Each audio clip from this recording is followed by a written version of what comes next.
Bonjour. Dans cette vidéo éclairante et illuminante, nous parlerons du problème singulier, méconnu, des différentes sources d'énergie.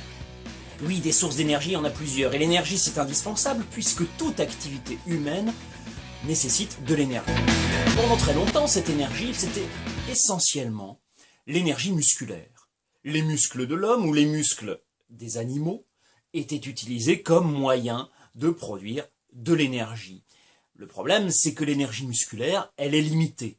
Même pour des gens très musclés, comme moi, eh bien, l'énergie musculaire, elle est difficile à canaliser, elle est difficile à utiliser pour des travaux très précis et surtout pour des travaux qui demandent une très grande puissance. On a aussi utilisé l'énergie du vent, l'énergie éolienne ou l'énergie de l'eau, l'énergie hydraulique. Mais ça nécessitait des aménagements assez complexes qu'on n'avait pas forcément les moyens techniques de réaliser il y a 200 ou 300 ans. Tout a changé en fait avec la révolution industrielle. À la fin du XVIIIe siècle, James Watt a mis au point la machine à vapeur et au XIXe siècle, on a mis au point le moteur à explosion. Dans les deux cas, l'idée c'est de transformer l'énergie thermique en énergie mécanique. L'énergie thermique, on connaissait déjà, ça faisait longtemps qu'on faisait du feu, mais on ne savait pas l'utiliser pour autre chose que pour se chauffer ou pour cuire les aliments. Le feu, on ne savait pas le transformer en énergie mécanique. C'est ça que la machine à vapeur ou le moteur à explosion permettent de faire. Donc du coup, on pouvait fabriquer des machines, d'énormes machines qui travaillaient vite, avec précision et avec de la puissance. Ce dont on avait besoin pour les faire tourner, ces machines, c'était de l'énergie thermique. Et ça, je vous ai dit, on connaissait. On avait des ressources énormes d'énergie thermique. On avait du charbon, on avait du pétrole, on avait du gaz, ce qu'on appelle les combustibles fossiles. Et avec les combustibles fossiles, on peut se chauffer et cuire des aliments, mais on peut aussi faire tourner un moteur ou produire de l'électricité dans une centrale thermique. Bref, les énergies fossiles, c'est formidable. C'est pour ça qu'aujourd'hui, dans le monde, ça constitue 87% de l'approvisionnement énergétique. Depuis les chocs pétroliers des années 70, qui ont vu le prix du pétrole multiplié par 4, certains pays, la France en tête, ont décidé de développer d'autres énergies, en particulier l'énergie nucléaire. L'énergie nucléaire, c'est encore plus formidable que les énergies fossiles. Le principe, c'est qu'on va casser un atome d'uranium, on appelle ça la fission nucléaire, comme dans une bombe atomique, et ça dégage de l'énergie.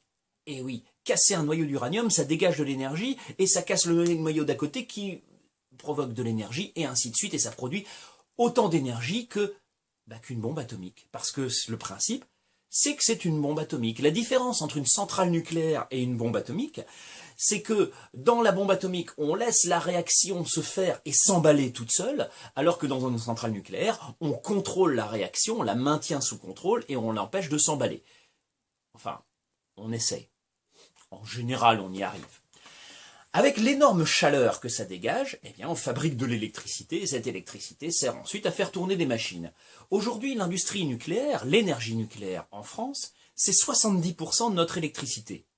Mais comme notre énergie, c'est pas seulement de l'électricité, l'énergie nucléaire, ça fait 17% de l'énergie consommée en France. C'est un record mondial. La France est le pays qui produit le plus d'énergie nucléaire en proportion de son énergie totale. Dans le monde, le nucléaire, en fait, c'est pas 17% de l'énergie consommée, c'est un peu moins de 5% dans le monde. Ça suggère d'ailleurs que c'est bien difficile d'envisager de remplacer les voitures thermiques par des voitures électriques. Parce que si on veut produire l'électricité pour faire tourner les voitures électriques, comme aujourd'hui les centrales nucléaires, ça n'est que moins de 5% de l'énergie consommée dans le monde, alors que le pétrole, c'est à peu près le tiers, il faudrait multiplier le nombre de centrales nucléaires par sans doute 5 ou 6 si on voulait alimenter toutes les voitures électriques qui auraient remplacé les voitures thermiques. Où est-ce qu'on trouverait l'uranium pour mettre dans les centrales nucléaires? Parce que oui, l'uranium, c'est aussi une sorte de combustible fossile, c'est limité. Mais aujourd'hui, les énergies fossiles et l'énergie nucléaire, on trouve ça tellement formidable qu'on en oublierait presque qu'il y a bien d'autres sources d'énergie possibles.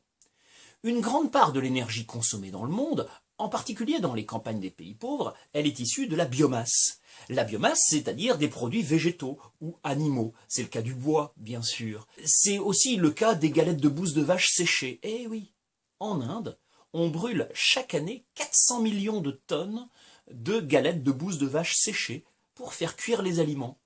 C'est une source d'énergie énorme et d'ailleurs on en vend même sur Internet. On peut aussi brûler de l'huile de palme ou de l'huile de tournesol, ça marche très bien dans les moteurs diesel et en plus ça ne pollue pas.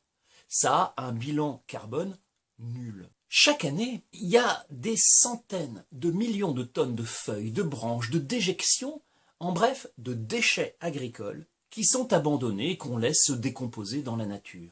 Eh bien, la valorisation de tous ces déchets agricoles, c'est aussi une source d'énergie. Si on les met dans un digesteur et qu'on les laisse macérer et fermenter, ça produit du biogaz. Et le biogaz, ça s'utilise comme le gaz naturel, comme un combustible fossile. Simplement, ça a un bilan carbone nul, donc on peut dire que ça ne pollue pas. Bref, les ressources de la biomasse, à travers le biogaz, à travers les galettes de bouse de vache, à travers les déchets agricoles, à travers le bois, la biomasse, c'est une énergie renouvelable qui a un bel avenir. Le solaire et l'éolien, ce sont aussi des énergies renouvelables et qui ont aussi un bel avenir, tout comme d'autres énergies renouvelables moins connues, que ce soit la géothermie, c'est-à-dire aller chercher la chaleur du sol et l'exploiter après. L'énergie des vagues, l'énergie de la houle, l'énergie des courants marins.